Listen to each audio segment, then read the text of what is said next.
দাদা, আমরা জানতে পেরেছি যে আপনি সমাজ বন্ধু পুরস্কারে পুরস্কৃত হয়েছেন। বিভিন্ন সংবাদ মাধ্যম এসে আপনার পুরস্কৃত করেছে। আহ, কেমন লাগছে মানে এরকম যুগে এরকম একটা সম্বর্ধনা পাওয়ায়? এবং সমাজ সম্পদ পুরস্কার পেয়ে আমার খুবই ভালো লাগছে। এবং আগামী দিন আমি যেহেতু খেলোয়াড়ের পাশাপাশি আমি সেবামূলক কাজ করি, আমি মানুষের কথাটা ভাবি। কারণ আমি চাই যে আমি যেমন সমাজে বাস করি, আর পাঁচজনও যেন সমাজে ভালোভাবে বাস করতে পারে। সেই জন্যে যারা সমাজে পিছিয়ে পড়া মানুষ, অনেকে হচ্ছে কিন্তু নিডি পারছেন, তাদের আমি আমার সাধ্য মতন আমি তাদের পাশে 12 মাসের জন্যই কিন্তু দাঁড়াই এবং দাঁড়াতে চাই। কারণ আমি একটা জিনিস বুঝি যে নিজে একা ভালো থাকাটাই কিন্তু জীবন না। দেখা যাচ্ছে আমাদের পারিপার্শ্বিক সবাই যদি ভালো থাকে, সেটা আমার খুব ভালো লাগে। সেই জন্যই আমি একজন খেলোয়াড় হয়ে চেষ্টা করি আমার মোটামুটি যত সামান্য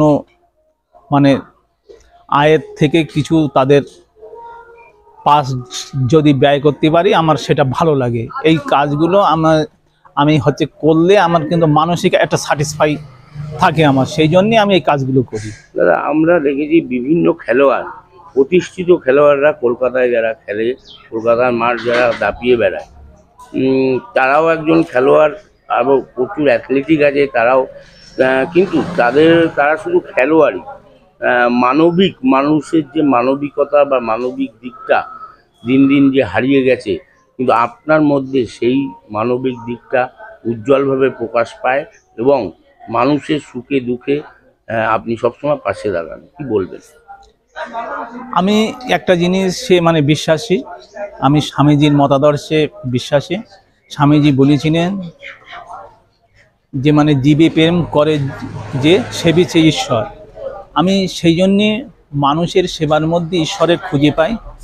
সেই জন্যে আমি সমাজে যারা দুস্থ মানুষ, আমাদের সমাজে এমনও মানুষ আছে যাদের স্বামী নেই, ছেলে নেই, একদম বৃদ্ধ বয়সে একটা পরনের শাড়িটুকুও কিনতে পারে না, খুব কিন্তু অসহায় বোধ করে তারা। আমার মনে হয় সেই সমস্ত মানুষের পাশে দাঁড়িয়ে কাজ করতে পারলে আমি মানসিক শান্তি পাই, এবং তাদের সেবা করলে আমি মনে করি যে ঈশ্বরের সেবা করা হয়। কারণ ঈশ্বর তো মানুষের মধ্যেই কিন্তু বিরাজ করে, আমি এটা বিশ্বাস করি। সেই জন্যে আমি এইগুলো করি এবং আগামী দিন আরও এই সমস্ত কাজ বেশি করে করার ইচ্ছা আমার আছে। যদি নিজে শারীরিক মানসিকভাবে ফিটনেস থাকে, এগুলো করার ইচ্ছা আমার আছে। আমরা দেখেছি যে আমরা কিছুদিন আগে আপনি শারীরিকভাবে অসুস্থ হয়ে পড়েছিলেন। তারপরেও রুটিন অনুযায়ী প্রত্যেক দিন এলাকার শিশুদের প্র্যাকটিস করানোর জন্য নিজে মাঠে উপস্থিত হন এবং নিজে একটা শিশুকে ভবিষ্যৎ গড়ার কারিগর হিসেবে নিজেকে তুলে ধরেন। কি বলবেন সেই শিশুদের উদ্দেশ্যে? আমি যেহেতু কিন্তু স্পোর্টসম্যান, আমি খেলোয়াড়, সেই জন্য আমি চাই যে আমার মতো ইসমাইল সমাজে আরও কিছু ছেলে মেয়ে কিন্তু তৈরি হোক। তাদেরকে যদি একটু উৎসাহ ভালোবাসা দিলে, তারা খেলা জিনিসটা যে কী, আমি এই তরুণ প্রজন্মকে মোবাইলমুখী হয়ে পড়েছে ছেলেমেয়েরা, সব মোবাইলে আসক্ত। সেই জায়গায় দাঁড়িয়ে আমার একটাই বার্তা যে তরুণ যারা প্রজন্ম, তাদেরকে এইটা বোঝাতে চাই যে শুধু কিন্তু পড়াশুনো করলে হবে না, পড়াশুনোর পাশাপাশি খেলাধুলোটা কিন্তু অত্যন্ত প্রয়োজন। কারণ শরীর যদি ঠিক না থাকে, কোনো কিছু তাদের দ্বারাই ভালো কিছু সার্ভিস তারা সমাজের জন্য দিতে পারবে না।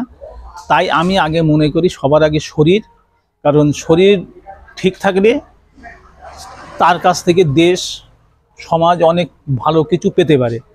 তাহলে সেই জায়গায় দাঁড়িয়ে শুধু দেখা যাচ্ছে এই পড়াশুনো করলে হবে না, কারণ পড়াশুনো করলে কিন্তু মানসিক বিকাশ ঘটে না, খেলাধুলো করলে মানসিক বিকাশ ঘটে।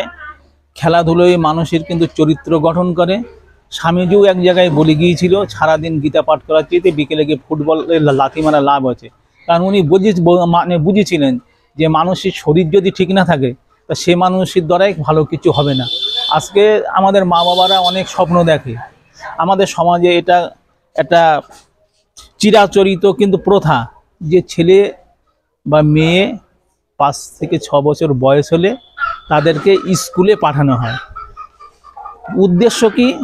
ছেলে মেয়ের যদি ভালো করে পড়ানো হয়, ভালো রেজাল্ট করে, আমার ছেলে আমার মেয়ে আগামী দিন তারা প্রতিষ্ঠিত হবে, চাকরি করবে, এটাই হচ্ছে মা বাবার উদ্দেশ্য। কিন্তু আমি বলি এই জায়গাটায় আমি একমত না, কারণ চাকরি করাটাই কিন্তু মানে সব কিছু না। আমি বলবো একটা জীবনকে সুন্দরভাবে কিন্তু মানে উপভোগ করতে গেলে সবার আগে আমার শরীর যদি ঠিক না থাকে আমি আমার জীবন কিন্তু উপভোগ করতে পারবো না। সেই জন্য আমি বলি তরুণ প্রজন্মের যে খেলাধুলোর পাশাপাশি পড়াশুনোটা করুক, তাহলে ওদের শরীর মনও ঠিক থাকবে, ওরা সমস্ত মোটামুটি কাজকর্মগুলো সঠিকভাবে করতে পারবে, তাহলে ওরা জীবনটা ভোগ করতে পারবে। আর খেলাধুলো এমন একটা জিনিস, গার্জিয়ান যারা অভিভাবক অভিভাবিকা আছে তাদের বোঝা উচিত যে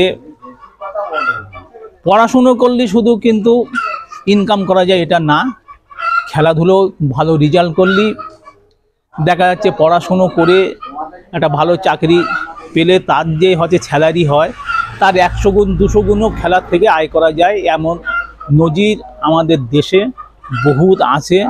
যেমন কিন্তু বিরাট কোহলি বলেন, নীরজ চোপড়া বলেন, মনু ভেকার বলেন, এরকম তারা 600 কোটি টাকা মানে করে কিন্তু ইনকাম করে। তাহলে আমাদের তরুণ প্রজন্মের অভিভাবক অভিভাবিকাদের বোঝাতে হবে শুধু পড়াশুনো না, খেলা করলে তার শরীর মনটা যেমন ভালো থাকবে, সে নিজে যেমন সুস্থ থাকতে পারবে, সেই সঙ্গে জীবনটা ভোগ করতে পারবে এবং সে খেলার থেকে অনেক কিন্তু ইনকামও হচ্ছে কিন্তু করতে পারবে। এবং সর্বোপরি খেলা যে জিনিসটা দিতে পারে পড়াশুনো সেই জিনিস দিতে পারে না, কোনটা? সেটা হচ্ছে একজন খেলোয়াড়কে সারা পৃথিবীর মানুষ মানে চেনে। এই মানে যেটা এই আগামী দিন যে মানে এই মানে বিগত দিনে আমাদের যে প্যারিস অলিম্পিক হয়ে গেল, সেখানে আমাদের কিন্তু নীরজ চোপড়া এবং মনু ভেকার এরা দুইজনাই, আরও ছেলে মেয়ে অনেক পদক জিতেছে। তার মধ্যে আমি দেখলাম আমাদের যে সমস্ত ছেলেমেয়েরা প্যারিস অলিম্পিকে পদক জিতেছে তারা ভারতের জাতীয় পতাকা নিয়ে সারা স্টেডিয়ামটা মানে গায়ে জড়িয়ে চক্কর দিচ্ছে। প্যারিস অলিম্পিকে 205টা দেশ পার্টিসিপেট করেছিল। তার মানে কি? সে দেখাচ্ছে একটা পদকের বিনিময়ে সারা পৃথিবীর সামনে নিজেকে কিন্তু একটা মুহূর্তের মধ্যে কিন্তু তুলে ধরলো, সারা পৃথিবী তাকে কিন্তু চিনলো, জানলো। কিন্তু একজন খেলোয়াড়ের সারা পৃথিবী চেনে জানে, কিন্তু একটা কিন্তু হচ্ছে কিন্তু পড়াশুনো করে এতটা কিন্তু বহিঃপ্রকাশ কিন্তু ঘটে না। এটা আমার খেলোয়াড় জীবনের অভিজ্ঞতা। আর আপনি যে প্রশ্নটা করেছেন যে খেলা সবাই করে, আপনার মতো সমাজসেবী দেখেন সবার মেন্টালিটি একরকম না। আমি খেলাধুলোর পাশাপাশি সেবামূলক কাজটা করতে পছন্দ করি, কারণ আমি সমাজের যারা অসহায় মানুষ, যাদের স্বামী নেই, ছেলে নেই, বৃদ্ধ বয়স, তাদের ঠিকানা এখন কিন্তু বৃদ্ধাশ্রম, এরকম মানুষদের সঙ্গে থেকে তাদের সুখ দুঃখের সাথী হয়ে কাজ করতে আমার ভালো লাগে। এই কাজগুলো আমি করতে পারলে মানসিক শান্তি পাই, এই জন্যেই আমি এই সমস্ত কাজগুলো করে থাকি।